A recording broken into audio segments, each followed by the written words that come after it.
علی بخاری صاحب، اختیار ولی صاحب کے 2-3 بڑے پوائنٹ بڑے اہم ہیں. وہی کہتے ہیں کہ ریلیونسی آپ خود پیدا کرتے ہیں سیاست میں کہ جب آپ شامل نہیں ہوتے. میرا خیال ہے کہ میں ٹھیک سمجھا اور یہی بات تھی اختیار ولی صاحب کی. تو یہاں تک تو سر پوائنٹ ٹھیک ہے، لیکن سر ایک کمیٹی کے اندر آپ شریک نہ ہوں اور اس کے بعد میں آپ اس کے اوپر تبصرے کریں تو بہتر نہیں تھا کہ اس کا پارٹ بن کر آپ زیادہ بہتر طریقے سے اپنی آواز پہنچا پاتے، ان تمام لوگوں تک پہنچا پاتے کہ جنہوں نے آپ کو ووٹ دیا، اور ان تمام لوگوں سے بات کر پاتے کہ جن سے آپ کو شکوہ شکایت ہے یا جو کسی فیصلے کی طرف لے کر جاتے ہیں چیزوں کو. بسم اللہ الرحمن الرحیم، اللہم صلی اللہ محمد وعلی محمد. بہت شکریہ فواد آپ کا. لیکن فواد ایسی بات نہیں ہے. یہ جس سیکیورٹی کونسل کے اجلاس کی بات کر رہے ہیں اس کی اپنی افادیت کیا ہے. سب سے پہلی بات تو یہ ہے کہ اتنا بڑا ایشو ہوا بغیر آل پارٹیز کانفرنس بلائے ہوئے، جو کہ ہم نے اعلان کیا اور ابھی ہم بلائیں گے انشاءاللہ آل پارٹیز کانفرنس. انہوں نے ایک سلامتی کونسل کا اجلاس بلا لیا. اچھا، اس اجلاس کے اندر کیا وہ لوگ موجود تھے، اسٹیک ہولڈرز تھے جن کے حلقوں میں یہ چیزیں ہوئیں؟ کیا وہاں کی ریپرزنٹیشن موجود تھی؟ کیا ان کے اپنے لیڈر جو کبوتر اٹھا رہے ہیں بیٹھ کے گھر میں، میاں نواز شریف صاحب موجود تھے؟ کیا اس کے اندر انٹیریئر منسٹر جس کے کندھوں پہ ساری ذمہ داری ہے، انٹیریئر منسٹر، میں کسی مشیران وغیرہ کی بات نہیں کر رہا ہوں جنہوں نے کچھ عرصہ قبل کھڑے ہو کے میڈیا پہ کہا تھا کہ یہ تو ایک ایسا چوکا کام ہے، جس کے ساتھ سی ایم بلوچستان بھی کھڑے ہوئے تھے، پیپلز پارٹی کے موجود تھے.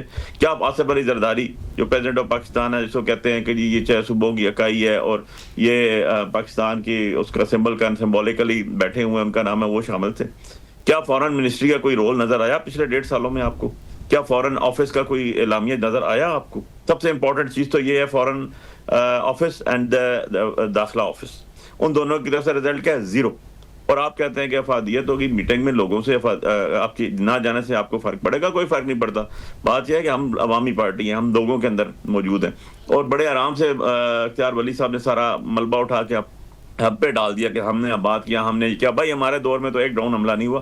آپ کے دور میں تو اگر آپ پیپلز پارٹی کا دور دیکھ لیں 2007 to 2013 اور 2013 to 18 دیکھ لیں، 3 فگرز کہہ رہا ہوں، سبجیکٹ ٹو کنفرمیشن چیک کر لیجئے گا. 150 400 300 ڈرون حملے ہوئے ہیں ان دور میں. ہمارے میں تو ایک بھی نہیں ہوا. دہشت گردی کا ایلیمنٹ دیکھ لیں، ہمارے دور میں سب سے کم ترین آیا. بات یہ ہے کہ آپ آج انڈیکس اٹھا کے دیکھ لیں، جو آج کی رپورٹ ہے، آج کی میں آج مارچ 25 کی بات کر رہا ہوں، تو آپ کو پتا چلے گا کہ پاکستان ہے نمبر 2 جو دہشت گردی کی لپیٹ میں دنیا میں، اور نمبر 7 پہ افغانستان ہے. کون سی ہماری دہشت گردی ہو رہی ہے؟ چائنا میں، کون سی انڈیا میں ہے، کون سی ایران میں ہے، کون سی افغانستان میں. So meaning by this is absolute failure on the part of the government. Government نہ اہل بھی ہے، نہ لائق بھی ہے، اور کمپٹنٹ بھی نہیں ہے. ان کو پتہ ہی نہیں ہے کہ کرنا کیا ہے. اور اس کے آگے میں ایک آپ کو بڑی حیرت زدہ بات بتاؤں، انہوں نے بڑے آرام سے کہہ دیا کہ فارم 47 اور 45 بھائی لوگوں کی ریپرزنٹیشن ہوگی تو لوگوں سے بات ہی کرے گی. اگر وہ جعلی طریقے سے فارم 47 سے بیٹھے ہوں گے تو ان کو کوئی پرواہ نہیں ہے کہ کسی بندے سے جا کے بات کرنی ہے، کسی کے جنازے پہ جانا ہے، کسی کی خوشی میں شامل ہونا ہے. مسائل پر حل کیسے ہوں گے؟ 2025 کے اندر پاکستان کے اندر 21ویں صدی کے اندر ٹرین پوری کی پوری ہے. سن لیں نا، میری بات سن لیں پوری. 21ویں صدی ہے، آپ کو 100 سال پہلے جا کے کہیں نظر آئے گا کسی ملک میں ٹرین پوری کی پورا ہوا؟ بہت بڑا حادثہ ہے، بہت بڑا سانحہ ہے. اور دہشت گرد تو دہشت گرد ہے، اس کا کوئی اور آئیڈینٹی نہیں ہے سوائے اس کے کہ وہ دہشت گرد ہے. لیکن جو لوگ بغیر ہتھیار کے یہاں آتے ہیں ان کو بھی مار مار کے آپ بڑگس نکال دیتے ہیں یار. ان کو پریس کلب کے سامنے مارتے ہیں. آپ کون بات کرے گا؟ بات کرنے میں کوئی اعتراض ہے؟ دنیا ساری میں بات ہی کی جاتی ہے. اور ہمیشہ جو آپ کے آپریشنز ہوتے ہیں وہ وہاں کامیاب ہوتے ہیں فواد جہاں پر عوام آپ کے ساتھ کھڑی ہوتی ہے. اینٹی عوام کوئی آج تک مجھے ایک ایگزامپل بتا دینا جہاں کہیں کامیاب ہوئی ہو. اور جو یہ بار بار ایک الاپ جپتے ہیں کہ ہم نے اب بات کیا، ہم نے یہ کیا. بھائی اس طرح میں چلا جاؤں تو سب سے پہلے طالبان بنائے کس نے؟ Naseer Babar Khan was the interior minister.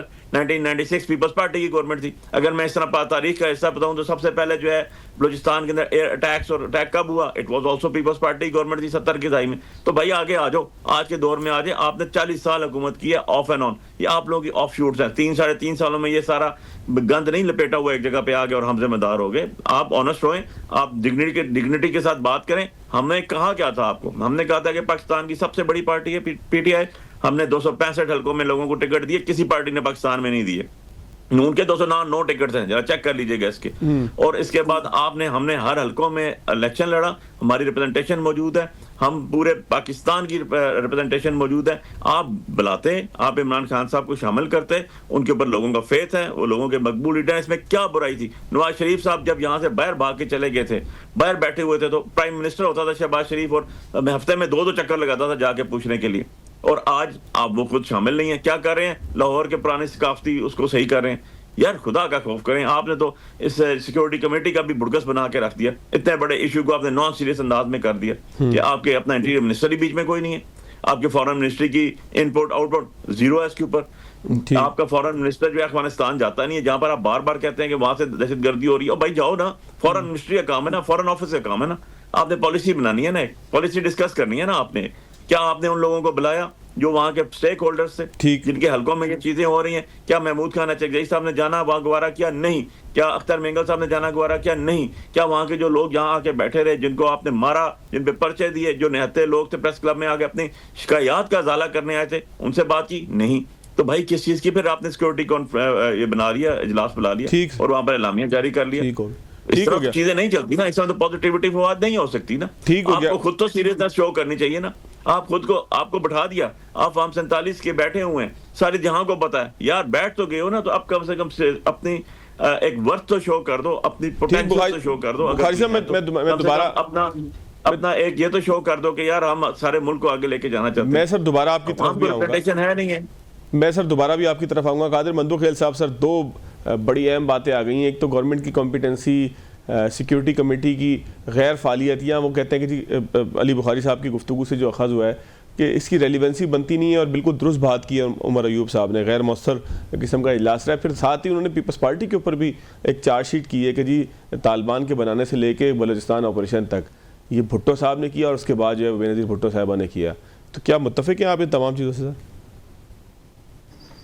اگر پی ٹی آئی کے رہنماؤں کی گفتگو سے فارم 47-45 نکال دیں, ان کے پاس اور گفتگو ہی نہیں ہوگی. نمبر ایک بات. دوسری بات یہ کہ کیا پیپلز پارٹی پہ یہ الزام لگا رہے کیا طالبان اسلام آباد کی مرغلہ پاڑیوں تک نہیں آئے؟ کیا پیپلز پارٹی کے ہی دور تک جو طالبان کو وہاں دھکیلا اور پورے ملک کو صاف کیا؟ کیا ہماری قائد بے نظیر بھٹو کو طالبان نے ہم سے جدا نہیں کیا, قتل نہیں کیے؟ یہ کم ہے. 18 اکتوبر کو 200 سے زیادہ ہمارے جالے شہید نہیں ہوئے, 600 سے زیادہ ہمارے اورال جالے جو ہے نا وہ شہید ہو چکے ہیں مختلف بم دھماکوں میں. تو یہ ساری ثبوت نہیں ہے. آپ اپنی بات کر رہے ہیں. آپ کا گنڈاپور سر جھکائے بیٹھا ہوا تھا وہاں پہ سلامتی کمیٹی کے اجلاس میں, باہر آ کے بڑکے مار رہے ہیں وہ کوئی آپریشن نہیں ہوگا. او بھائی یہ بات تو آپ نے پہلے بھی کی تھی, آپریشن نہیں ہونے دوں گا. وہ تو ہو رہا تھا, ابھی بھی ہو رہا ہے, آگے بھی ہوگا. کس کو خوش کرنے کے لیے باتیں کرے ہو؟ کیا محمود شاہ جو تجزیہ نگار ہے, اس کی ویڈیو, پشتون اینالسٹ ہے ڈیفنس کا, اس کا ویڈیو شامل ہے, اختیار ہوری صاحب جانتا ہے اس کو. اس نے کہا کہ ایک T T P D Khan ہے, ایک T T P Gandapur group کے نام سے. کیا آج بھی گنڈاپور طالبان کو بتا نہیں دے رہے؟ کیا آپ کی پورا کا پورا حکومت پچھلے کئی سالوں سے طالبان کو بتا دینے کے اوپر قائم نہیں ہے؟ کیا جو بنو جیل ٹوٹا, ایک فائر نہیں ہوا, ایک تالا نہیں ٹوٹا, اور وہ 400 مجرم لے کے گئے اور شربت پی کے فون کیے میڈیا کو, ہم خیر خیریت سے پہنچ گیا؟ یہ کس کا دور ہے؟ الزام ہم پہ لگا رہے, پال رہے ہو خود. کیا آپ کے سربراہ کے نام طالبان خان نہیں رکھا گیا تھا؟ کیوں رکھا گیا تھا؟ آج بھی آپ کا جو وزیر اعلیٰ ہے وہ یہ کہتا ہے کہ یہ تو رٹا رٹا ہے پورا سلامتی کمیٹی کا اجلاس تھا. تو بھائی اگر رٹا رٹائے تھے, جو بڑھ کے آپ باہر مار رہے ہو تو اندر بول لیتے نا. وہ آرمی چیف بیٹھا ہوا تھا, وہ قوم کا باپ جسے آپ کہتے ہو, آپ کے رہنما, وہ قوم کے باپ کو بتا دیتے نا کہ بابا یہ غلط کر رہے ہو, یہ صحیح ہے. وہاں تو سر جھکائے بیٹھے تھے, باہر آ کے بڑھ کے مار رہے تھے. اور پھر اس کے بعد آپ جو بات کر رہے ہو کہ ہمیں شمولیت نہیں دی ہماری, آپ نے 14 لوگوں کو جب لسٹ دیے, کس سے پوچھ کے دیے؟ کیا عمران خان کی مشاورت نہیں شامل تھی؟ اور رات 10:30 بجے آپ نے نیوز چلا لی ہے کہ ہمیں عمران خان سے ملایا جائے. روز تو ملتے ہو. پھر میں کہتا ہوں گورنمنٹ کے پارٹ پہ یہاں غلطی ہے, ان کو کھڑی کرنا چاہیے. 55 سیٹوں والی بس لا جاؤ بھائی, جس سے جانا ہے آئیڈیا لے چلا جاؤ, تاکہ ان کے یہ پول بھی کھل جاتا. اور پول کھل گیا, اسی شام کو کھل گیا. یہ سارے جو رہنماؤں نے پریس کانفرنس کی کہ خان کو پیرول پہ رہا کرو. اور بات کون سا پیرول؟ علی بخاری صاحب وکیل ہے, یہ مجھے بتایا قانون. جس کا ماں باپ مر جاتا ہے نا, اس کو چہرہ دکھانے کے لیے پیرول پہ رہا کرتا ہے. سیاسی شعبہ بازی کے لیے پیرول اور نہیں ہوتا ہے. اور پھر کون سا پیرول؟ جو آپ جیل میں ہوا پیرول مانگ رہے ہو. جب آپ وزیر اعظم تھے, جب آپ بڑی پارٹی کے سربراہ تھے, اس وقت تو کسی کمیٹی میں, سلامتی کمیٹی میں آپ شمولیت نہیں کرتے تھے, اس وجہ سے کہ آپ کو پیپلز پارٹی کے اور نون لیگ کے چہرے نہیں دیکھنے تھے. اب جب جیل کے سلاخوں میں بند ہے تو کسی طریقے سے بہانہ ڈھونڈ رہے ہیں کہ مجھے باہر نکالو. آپ کی مذاکراتی کمیٹی کا 1% ایجنڈا تھا کہ خان کو رہا کرو. آپ کے رؤوف حسن صاحب کا کہنا تھا کہ ایگزیکٹو آرڈر کے ذریعے رہا کر دو. او بھائی آپ کے شندانہ گلزار اور شہریار آفریدی کہہ چکے ہیں خان ہے تو پاکستان ہے. بھائی خدا کا واسطہ کون سی جمہوریت, کون سے سیاست, کون سے پالیٹکس کر رہے ہیں آپ؟ آپ نے مجھے ایک بات بتا دے, آپ جو بات کر رہے ہو کیا یہی محمود خان چکزئی کو آپ نے دھوکہ نہیں دی ہے جس نے کہا کہ میں سیاسی لوگوں سے مذاکرات کروں گا؟ آپ نے کھڈے لگا لیے. کیا اختر مینگل صاحب کے ساتھ آپ نے معاہدہ نہیں کیا تھا جو آپ نے دھوکہ دیا ہے؟ کیا ایم کیو ایم کے ساتھ معاہدہ کر کے دھوکہ نہیں دیا ہے؟ کیا منظور پشتون جو صاحب جو پی ٹی ایم کا سربراہ ہے اس کے ساتھ آپ نے معاہدہ نہیں کیا 11 اکتوبر کا کہ ہم 2 مہینے کے اندر قانون سازی کریں گے؟ کیا مولانا کو آپ نے دھوکہ نہیں دیے جو مذاکراتی ٹیم حکومت کے ساتھ ہے مولانا کو آپ نے سائڈ پہ کر دیے, چیف جسٹس سے ملاقات کے لیے مولانا کو سائڈ پہ کر لیے؟ او بھائی آپ کی اپنی پارٹی کے اندر 75 دھڑے, پہلے اس کا احتیاط تو بناؤ گرینڈ الائنس, اس کے بعد آپ عید کے بعد الائنس کی بات کریں. سب کو تو دھوکہ دے چکے, آپ پہ کون کرے گا؟